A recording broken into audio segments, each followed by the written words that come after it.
ඔන්න ඉතින් මං අදත් ආවා බලන්න කෑම කාමරේ හැටි. අපේ චූටි දූ ඉඳගෙන හැම තැනම පාට ගාලයි, චිත්‍ර ඇඳලයි, හැඩි කරලා ගන්නම දෙයක් නැහැ. ඉතින් අද මායි තාත්තයි හදන්නේ ගේ ප්ලේන්ට් කරන්න. ගේම නෙමෙයි කෑම කාමරේ විතරයි. ඊට කලින් ඉතින් පොත් මේසෙට තියෙන පොත්පත් සේරම අයින් කරගත්තා. දැන් මම පුංචි ගමනක් ගිහිල්ලා ටක් ගාලා එන්නම් ඉතුරු වැඩ ටික කරන්න. මං ඉතින් එනකොට තාත්තා එක පැත්තක බිත්තිය සම්පූර්ණයෙන්ම පොටි කපලා තියෙන්නේ. ඒ ඇවිල්ලා ඉතින් මං එයාට හපව් ගේ අස්පස් කරලා දීලා තාත්තට පොඩක් උදව් කළා. ඒ වුණාට ඉතින් තාත්තා තමයි හැමදේම තනියෙන් ඉතින් කළේ. ඉතින් මගෙන් පුංචි උදව් විතරයි ඉතින් ලැබුණේ. ඉතින් දෙන්නත් එක්ක වැඩේ පටන් ගත්තර මොකෝ අවසානයේ තාත්තට තමයි හැමදේම අවසන් කරන්න උනේ තනියම. මොකද ඉතින් මං නිතරම වගේ හෙට මෙහෙට ගියපු නිසා හැම වෙලාවෙම උදව් කරන්න මට බැරි වුණා. එහෙනවනේ ඉතින්. එයා ඉතින් තනියෙන්ම ඔලුවත් කහ ඔන්න පොඩි ටිකක් කපලා තේන්ත ටික ඉතින් තනියෙන්ම ඉතින් ගානවා ඉතින්. කොහොමත් ඉතින් අපි සාමාන්‍යයෙන් දෙමාපියෝ වුණාම අපේ දරුවන් වෙනුවෙන් තමයි හැමදේම කරන්නේ ඉතින්. අපේ තාත්තත් ඉතින් ඒ වගේම තමයි ඉතින්. තාත්තත් මං වෙනුවෙන් ඕනම දෙයක් කරනවා. ඒ ඇස්සේ පේනවනේ චූටි ගිහින් බලනවා අපේ තාත්තා හරියට වැඩ කරනවද කියලා. ඒ ඉතින් අනිත් කෝලම. එයා ඒ වැඩ ටික කරන අතරතුරේ මං කුස්සිය අස්පස් කරන්න ගත්තා. බලන්න ප්ලාස්ටික් කෑලි මොනවාද මන්ද ඔච්චර ගොඩ ගහගෙන ඉන්නේ. මේ ඒ ඇස්සේ අපේ ගෙදරට කෑම කන්න ඇවිල්ලා මොනර අම්මයි ළමයි ටිකයි. දැන් හරිය තාත්තා දැන් පොටිත් කපලා තීන්ත ටිකක් ගාලා සේරම ඉවරයි. දැන් තියෙන මේ ටික අස් කළා ගේ සෝදලා දාන්න ඕනේ. එතකොට කෑම කාමරේ තීන්ත ටික ගාලා ඒ වැඩ ටික නම් ඉවරයි. ඊට කලින් මම ටක් ගාලා අම්මත් එක්ක ටවුන් එකට ගිහිල්ලා එන්න ඕනේ. මං ටක් ගාලා ටවුන් එකට ගිහින් ආවේ ගේ සෝදන්න කියලා. ඒ ගිහින් එනකොට තාත්තා ගේ සෝදලා ඉවරයි. මේ තියෙන්නේ තවත් දවසක්. මං උදේම නැගිටලා ටක් ගාලා මිදුලතු ගාගත්තා. අම්මා ගියාද තනියම ටවුන් එකට ගිහින් එන්න කියලා. මේ දවස්වල වැඩි. ඉතින් එක්කෝ අම්මයි මායි ටවුන් යනවා නැත්නම් අම්මා යනවා එක්කෝ මං යනවා තනියම ඔහොම තමයි ඉතින්. ගොඩාක් බිසි දවස් ටිකක් තමයි මේ ගෙවෙන්නේ මගේ. මම ඉතින් ඉක්මනට මිදුල අතු ගාගත්තා. පාර අතු ගන්න නම් බෑ දැන් මොකද පාර අතු ගන්න යහකොනට මතු ගා ගන්න ඕනේ. දැන් අමාරුයි වෙලාත් මදි. අනික දැන් මං තාම පිළිකන්න පැත්තේ මතු ගෑවෙත් නැහැ. මේ ටික අස්පස් කරලා අතු ගා ගන්නත් ඕනේ. හින්දා ඉස්සෙල්ලාම මම මෙතනින් කුණු ටික අයින් කරලා මේ ටික විතරයි අතු ගාගත්තේ.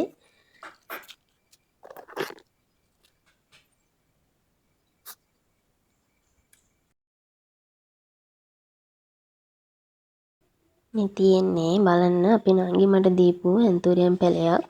ඒක දැන් මල් හැදිලා ඒ මල සාමාන්‍යයෙන් මගේ අල්ලට වඩා ලොකුයි. මේවා නම් පොඩි. මේවා ඉතින් කැකුළු දාලා තියෙනවා. මේක තද රතු පාට ඒනට ඒක හරිම ලස්සනයි. මේ මල.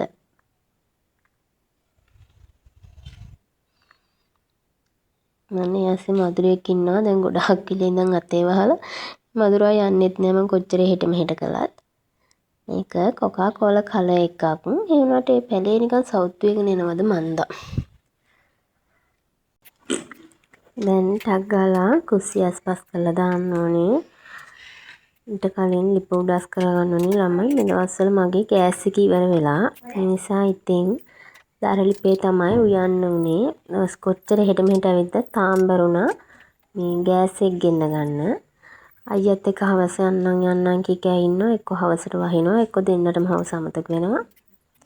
ඒකෙන් කොහොම හරි ඉතින් දරලිපේ තමයි උයන්න ඕනේ. එහෙනම් ඉතින් දැන් ඔන්න ඉතින් දැලි නාගෙන ඉතින් පිඟන් කෝප්ප වල තියෙන දැලිත් ඔක්කොම යවන්න ඕනේ. මොකද දරලිපේ වුවාම පිඟන් කෝප්ප වල පවා දැලි ගෙවෙනවා.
අපේ චූටි දෝ ඉතින් තාම හැරලා නැහැ. දැන් 8යි වෙලාව. හොඳටම නිදි. ඒ ඇස්සේ චූටි පූස් බැලුවහම එයත් නෑ. එයා ඉන්න තැන තමයි මෙන්න මෙතන. දුවගේ අස්සේ රිංගලා හොඳට උණ්ඩි වෙලා නිදි. එයා කැමතිම එහෙම තුරුල් වෙලා නිදා ගන්න තමයි ඉතින්. එයා ඉතින් වැඩිම මේ දවස්වල තුරුලට ගන්නෙ නැහැ අර කකුලේ පොඩි තුවාලයක් තියෙන නිසා. ඒ බෙහෙත් දානවා. ඉතින් තාම අඩුවක් නැහැ. කියන්නේ ගාත් සම්පූර්ණම තුවාලලා තිබුණේ ඉතින් චුට්ටක් වෙනවා වගේ නම් හොඳයි. ඒත් ඉතින් ගෙදර හදන සතාන ඉතින් ළමයා වගේ තමයි ඉතින්. එහෙනම් ඉතින් යාව ඉතින් කොහෙටවත් දාන්නත් බෑනේ ඉතින්. පාඩුවේ ඉන්න අරිනවා ඉතින් ඒනට ඉතින් වැඩි ඕනකට වඩා ඉතින් ළඟට ගන්නෙ නෑ ඉතින්. මොකද පොඩි එක්කෙනාට විස බීජ ගියොත් එහෙම ඉතින් එයාවත් මම බලා ගන්න එපා ඉතින්. දෙන්නම බලා ගන්න එපා. අම්මයි මායි හදන්නේ කැවුම්. බලමු වෙනද නම් මේ කැවුම් අපේ ගෙදර හදන්නේ නෑ. සාමාන්‍යයෙන් අම්මා හදන්නේ මුං යට කැවුම්. මොකද අපේ ගෙදර තාත්තා කන්න කැමති මුං යට කැවුම්. මං ඉතින් එයා මොනවද කරන්න කියලා බලාගෙන ඉන්නවා ඉතින්. ළඟටලා හිටියොත් අම්මා ෂේප් කරගන්න පුළුවන්. දුරට වෙලා හිටියොත් කචකච ගන්නවා වැඩි අම්මා. ළඟට වෙලා කියෝ හිටියාම කිසිම වැඩක් කරන්න ඕනේ නැහැ.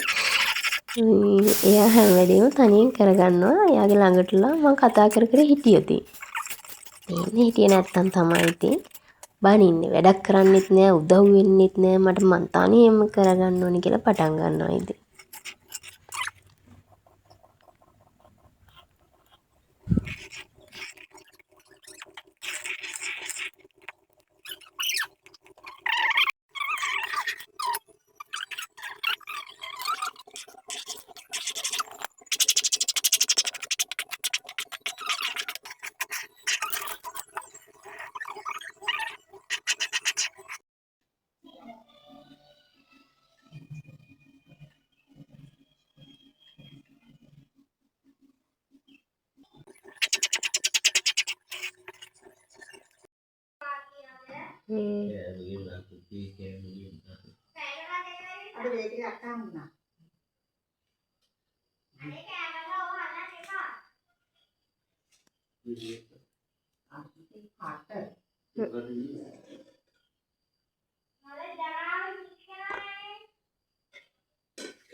Anikah bagian lah mikir lah.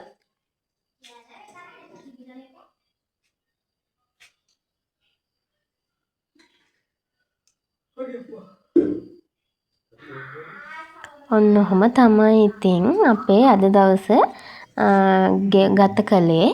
එහෙමනම් ඉතින් ආයෙත් දවසක හම්බෙමු මේ වගේ වීඩියෝ එකකින්. එතකම් පරිස්සමෙන් සතුටින් ඉන්න. ආදරේ.